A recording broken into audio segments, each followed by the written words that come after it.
Hello everyone and welcome to the channel. In this video, we'll take a look at some signal integrity problem I'm having with the build. We'll troubleshoot that, and we'll also add a bus monitor using a Teensy to our circuit so we can see what's happening. So I hope you enjoy. Okay, so this is our breadboard where we left off the last time. As you can see, it's still executing our memory test program. If you recall, in the last video, we had some issues with the bank address latch timing, and that's because I was using a 74HCT latch, when we have shown in the previous videos that the timing is really critical and I should be using an AC version of this chip. And so this was giving us issues, so I temporarily disabled it while I was waiting for my order to arrive. And so I've got a bunch of chips now that we can replace in the circuit. So I'm going to be able to replace all the critical chips with the correct versions as shown in the schematic. And so we're going to be able to trust that our circuit works much better. So let me fast forward replacing all those chips.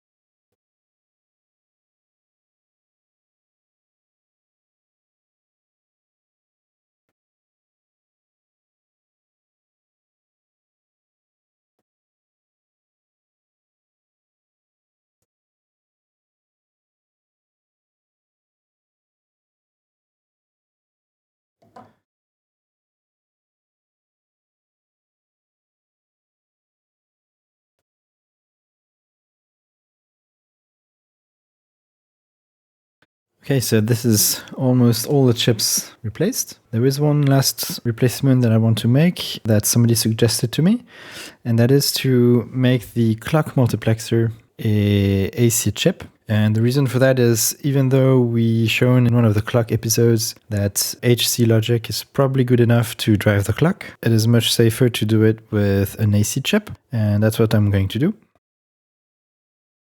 Now, one issue with the AC chip driving the clock is it's going to create a lot of ringing in our breadboard. And so one way to resolve that is to add series termination resistors. So I'm going to add 100 ohm series termination resistors on the clock and the inverted clock.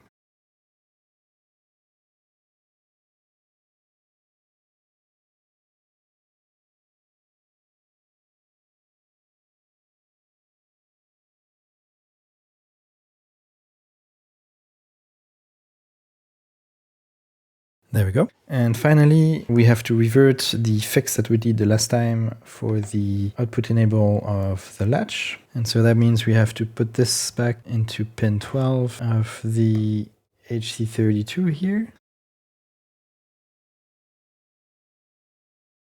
There we go. And then we need to pull down again the address pins. Okay, so let's test this now. So it seems that the program is working. Let me test my pull-ups. So if I bring down bus enable, yeah, the address goes to FFFFF, so that works. And we are not latching a bank address, so that's correct as well. Let me try to split this up. First we have to reset it and speed it up. Huh. And it looks like there's a problem somewhere. So it seems like it's not happening every time, because sometimes I can get it to pass. Yeah, just like that. Then it fails immediately after. So I think we have a timing problem still. So I'm not sure how to think about that. So in order to help investigate the problem, I want to change it a bit so that it doesn't stop when it passes, but it keeps going. So I can see if the problem happens also in the next iteration of the loop. And so instead of stopping here, I'm going to jump to a restart label. And that's going to be here. Now, when the loop is able to write and read from the RAM without error, it's just going to go back to the beginning and start again. So let me program the ROM. Okay, so now the program is running continuously. And at some points you can see it fails. Let me try again. Yep, So I still have the failure, but sometimes it takes a bit longer, but I can always get it to fail. I just have to wait long enough. And one thing I've noticed is that if I start touching the wires here, I can pretty immediately create a problem. And I've checked all the connections and they're pretty good. So what I think is happening is that these wires here are too long. So if you look at the data bus, it comes from here, it goes up here, then it goes over, and it goes down here, and then it goes on both sides of the chips. And I'm also probably going to add one more hub to the external RAM here, and then to the I/O chips down there. So that's quite a long way for the data bus to go. I think we're starting to run into termination problems where we have reflections on this wire. And that's causing some signal integrity issues. So the way to show this is going to be able to see what happens on the bus as it's executing, because right now it happens way too fast, and so we don't know what actually causes it to fail. So for that, I'm going to use Teensy++ 2.0. That's a pretty nice microcontroller because it has a lot of I/O pins, which we're going to need to be able to read all the 32 bits of data here, plus some control signals. So I think with this one, there are 36 I/O pins accessible on the pin headers, and you can add 10 more if you solder some headers in the middle here. But those are more difficult to use on a breadboard. We might still have to use them though, but for now I think 36 is enough because we need 32 for the address bus and the data bus, and we need a couple of control signals on top of that. So that's going to be really nice. And as I'm talking, the program is continuing executing without problem. So as you can see, it's completely random what happens. But yeah, so let's start hooking this up as a monitor. I should have left enough space here to install it directly. So let's do that.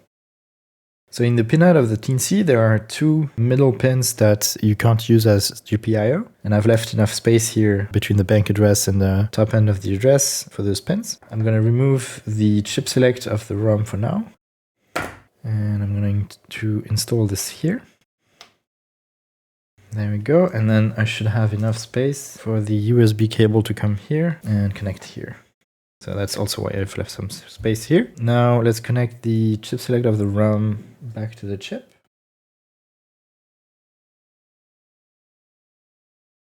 There we go. And so the top bytes of the address and the bank address are now connected to GPIO pins.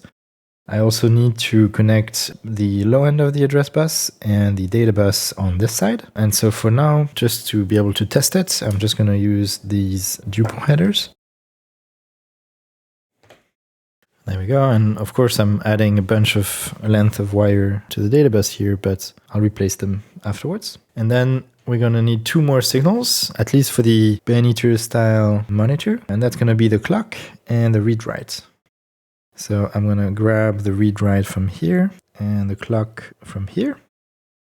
And the clock needs to be connected to one of the pins that support interrupts. And we can connect it to this one here. Let's go into Arduino and set up our bus monitor. Oh, and one thing I forgot to mention is that we need a command ground between the Teensy board and the breadboard, but make sure to not connect the 5V rail. This 5V pin comes from the USB power, and we are already powering the breadboards ourselves with 5V. And so if you do that, you risk frying either your computer or your power supply. So let's not do that. So we just need to connect the command ground, and then two power supplies are independent.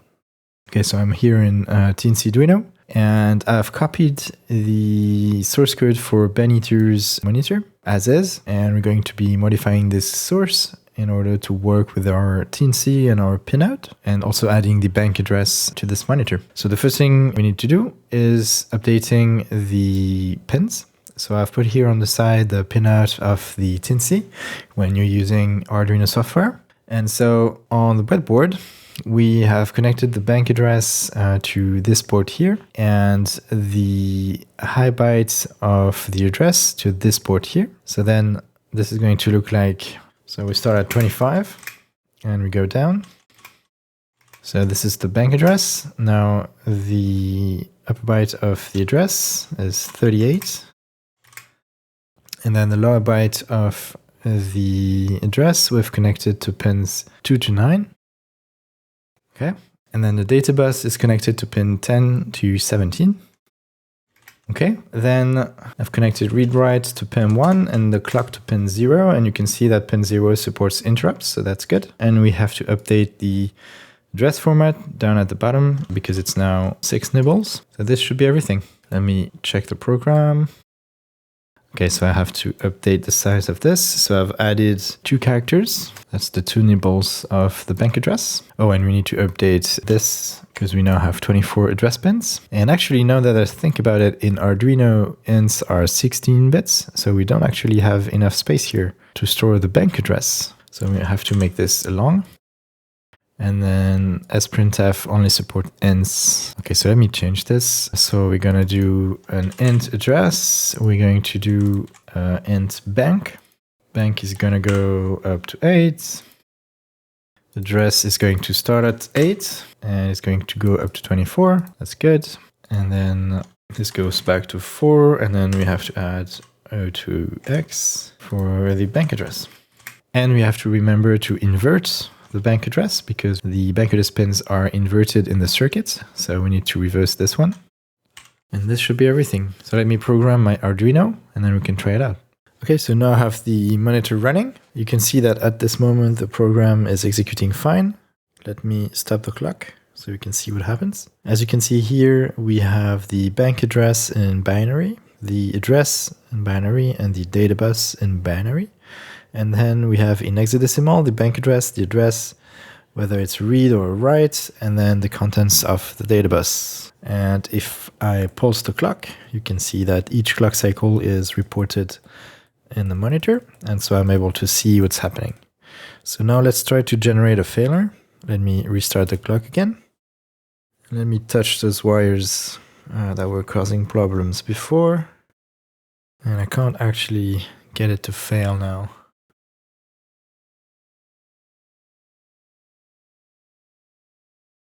Oh, no, now we have it. Okay, so let me stop the monitor and let's scroll and see what happens. So one thing we can notice is that sometimes we can see a bit flip in the bank address or in the data bus. And I think this is due to the fact that we have set up our interrupt on the rising edge of the clock. But on the rising edge of the clock, the data bus and the bank address are not yet stabilized. So I think we might still be in the interval where there is some bus contention between the CPU and the devices on the buffer. So we'll have to fix that later. Hopefully this doesn't change our data too much. So let me scroll up to where the CPU stopped. There we go. We can see that it's trying to write to the ROM address space. And so obviously that's not going to succeed. And it happens quite a lot. Let's try and find a place where the program is still executing correctly. Because right now it seems to be completely random.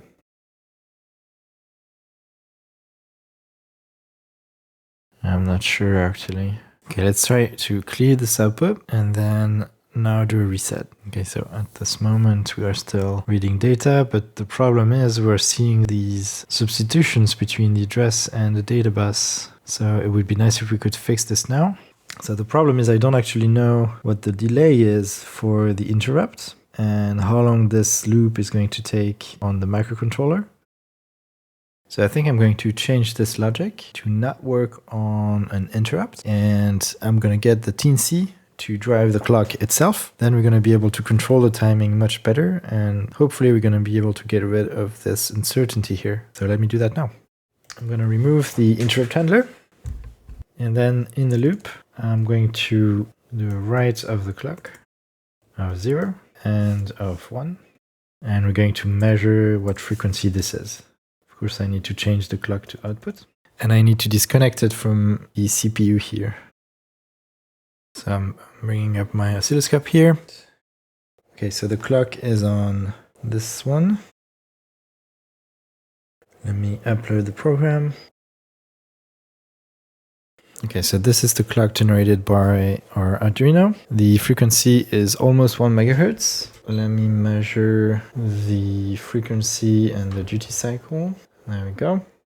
So the low going pulse of the clock is around 300 nanoseconds, and the high going pulse of the clock is 800 nanoseconds. So this is a frequency that our CPU should be able to handle. Let me add our logic here. So when the clock is 1, I want to wait at least 150 nanoseconds. We can do that by inserting NOPs into the assembly. And actually we can only wait 150 nanoseconds, that's fine, because the ROM starts outputting data much earlier. And then we can run our onClock function. This is going to get the data and output it to the serial port, and then the loop is finished, and then it can start back up again. So let me upload this and see if it changes our frequency characteristics. And yes, it does. It takes much more longer to compute all the data and report it on the serial port. As you can see, it's around 600 microseconds, which means that actually the maximum frequency we can run this at with the monitor is only 1.4 kilohertz. So this is much lower than what we did before. So this should work. So let me connect the clock back up. And I'm going to replace the fast clock here on my clock circuit with the clock from the Teensy. Let's remove the oscilloscope for now. The fast clock is coming on pin 1 and 2 of this multiplexer. So this is coming from the JK flip-flop. I'm going to remove this for now, and I'm going to plug the clock from the Arduino instead. And I guess I can plug it here. So now we should be seeing our clock on the CPU, which we can check here. Yes, this is the inverted clock. And so this should be running now. So let me reset. And as you can see, the program is still executing. And if we go here in the monitor, now we have our data. And as you can see, we don't have weird bank address and data bus bit flips. So this is much more reliable now. Oh, and I forgot to connect back the read-write line to the Arduino. There we go.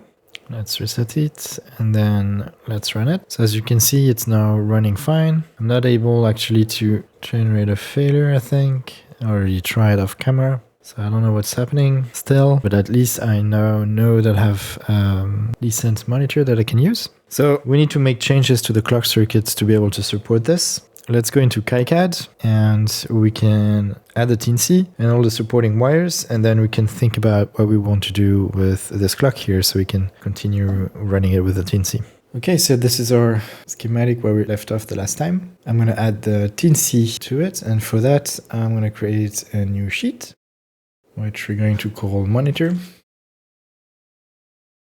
I found this Teensy symbol library for KiCad, which contains a symbol for Teensy++ 2.0, as well as a footprint for that microcontroller. So I'm gonna add it, and this is what you get. So I'm not a huge fan of how this footprint looks. I think it could benefit from a clearer arrangement, and I also want to remove all the pins that are not accessible on the breadboard. So let me create a copy of this. And I'm going to report the information that we have here.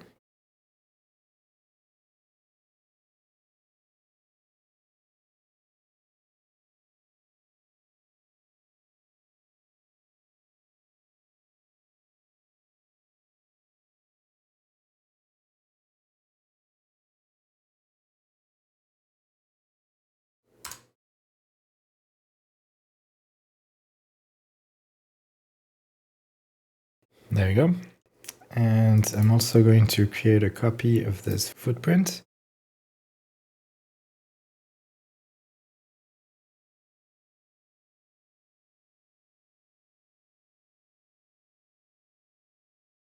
There we go. Let's add it to our schematic.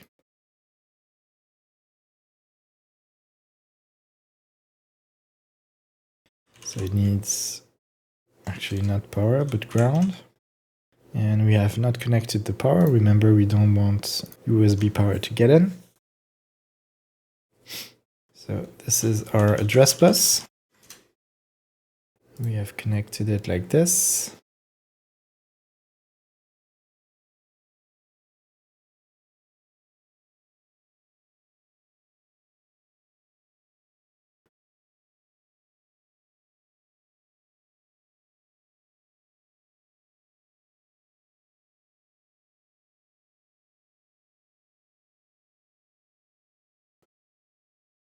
And actually, I think I'm going to edit this symbol again and move the power pins to the sides, just like they are on the real microcontroller, because I think it's less confusing.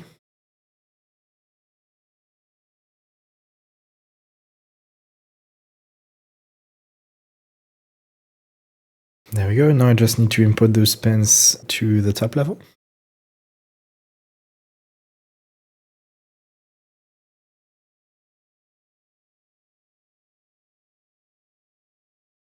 There we go.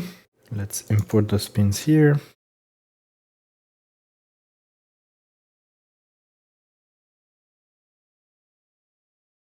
And there we go. Okay, so we want the Teensy monitor to be able to drive the clock. Right now this is an input, and we're going to change that to an output. Oh, and it appears a switch term here. Let's also fix that. Now this is driving the clock. I'm going to call this monitor clock. Actually, I'm going to rename everything so that it's clear what is what.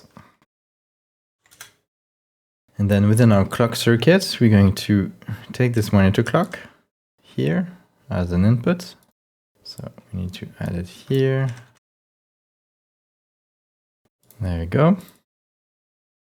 And then we're going to add a switch between the slow clock and the monitor clock because they're of comparable speeds. So I still want to be able to switch to the fast clock or the pulse clock if I want, but slow clock is comparable. So let me take this label here. And I'm going to use one of the similar dip switches as this one, except it's only going to be a single switch. So let me edit this symbol to make it a single switch.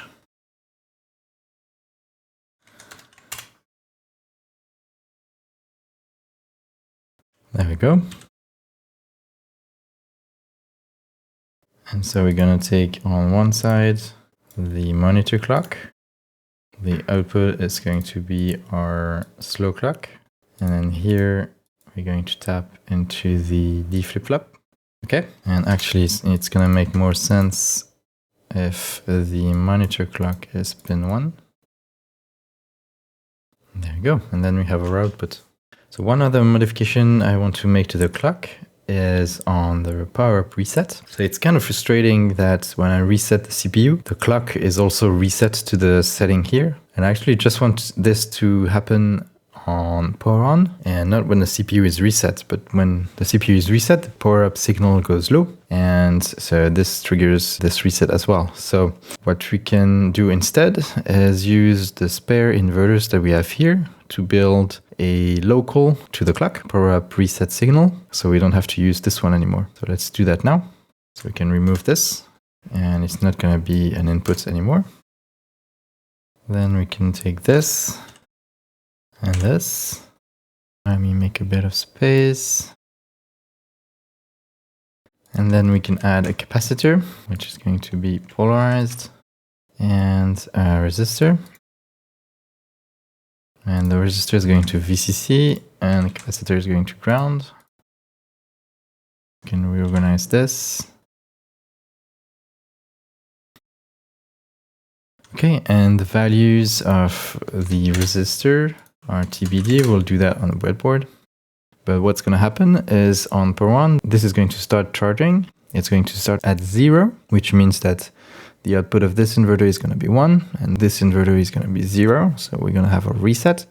And then as the capacitor charges, the Schmidt trigger here is going to change value. It's going to become 1 at the input. So it's 0 here and 1 here. And so we're going to stop presetting. And we just have to choose the values of the capacitor and the resistor in order to have a long enough delay on power on. We'll do that on the breadboard. So let's update top level schematic. So we don't have the power up signal here anymore. And I think we can now remove it from output here because we're not going to be using it for anything else. We're going to use the reset. And so don't need to output it anymore here. And probably we also don't need the LED anymore because we can see the state of this signal using the reset pin. And so you can simplify the schematic a bit. Okay, so I think I may have found the solution to my stability problems, and that was power delivery. So I've been making this power harness that goes around the board in a star fashion to distribute the power. And it goes back to the center here. We have made a little power distribution bus with just a piece of perf board and some headers. And then this goes on to my power supply. And as you can see, it's now running fine. This has been running for 12 hours at 5 megahertz. So I'm even overclocking it just to make sure. And no issues so far.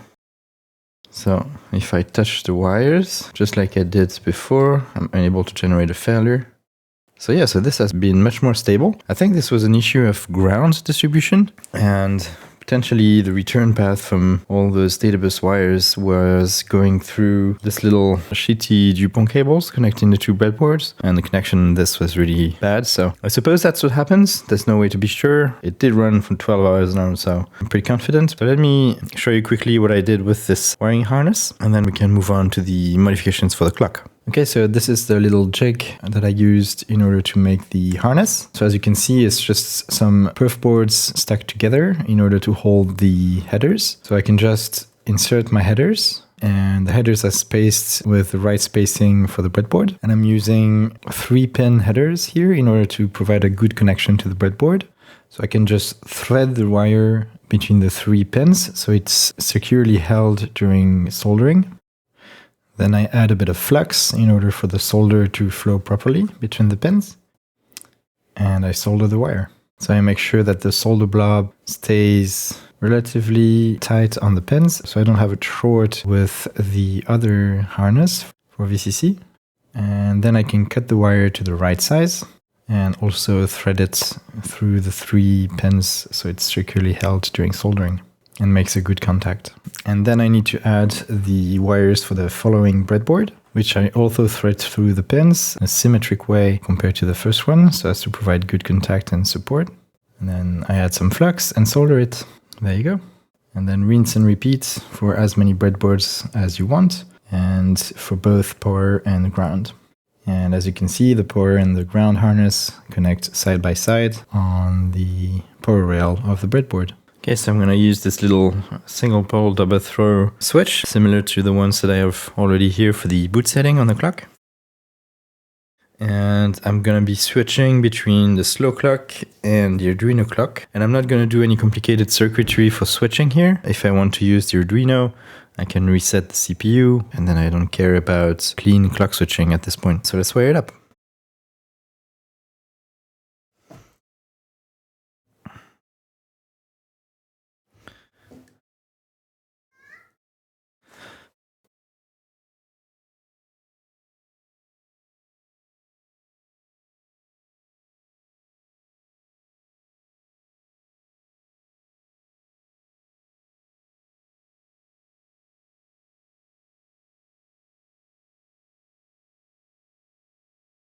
Okay, so now when the switch is off, it goes to the slow clock.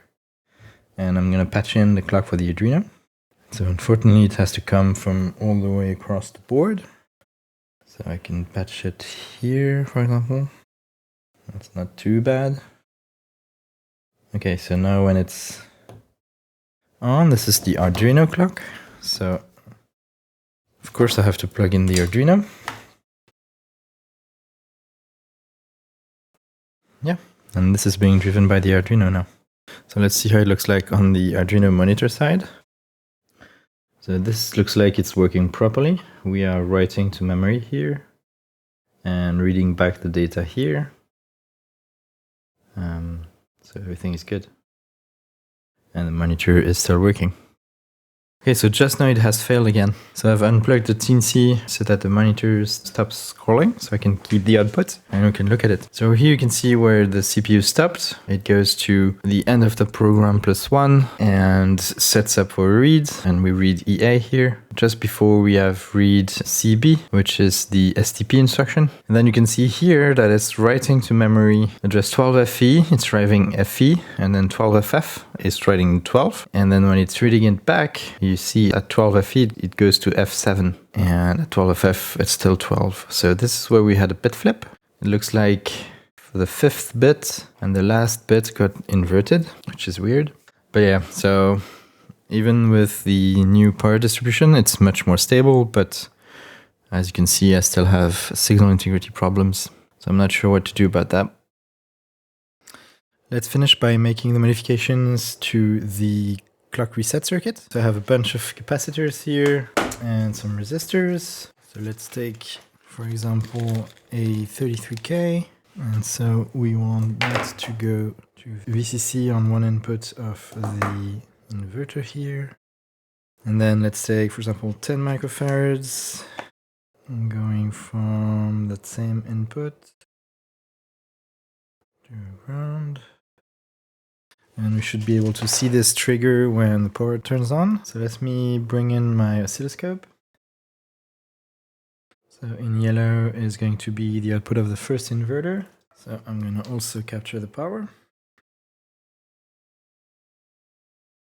So I was still powering the board through the USB port, which is weird because the plus 5 volt is not connected, but I guess the microcontroller is powering those wires, which are in turn powering up the whole board. So let's trigger on channel 3, do a single capture. There we go. Okay, so this is the power on behavior at the moment. Okay, so at the moment the reset pulse is 17.2 milliseconds.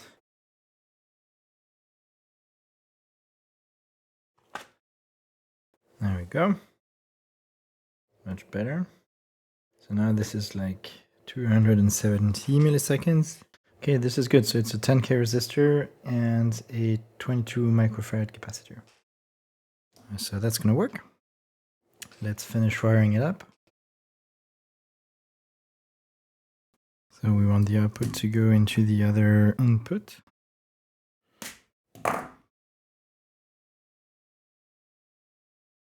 And then the output here is our new reset signal for the clock circuit. So this is not needed anymore.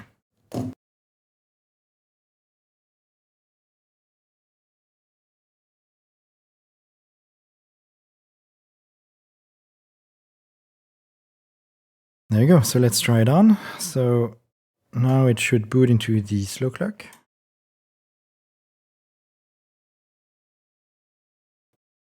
This is going to be the fast clock. Yep. And this is going to be the pulse clock. Yep, still works. Perfect.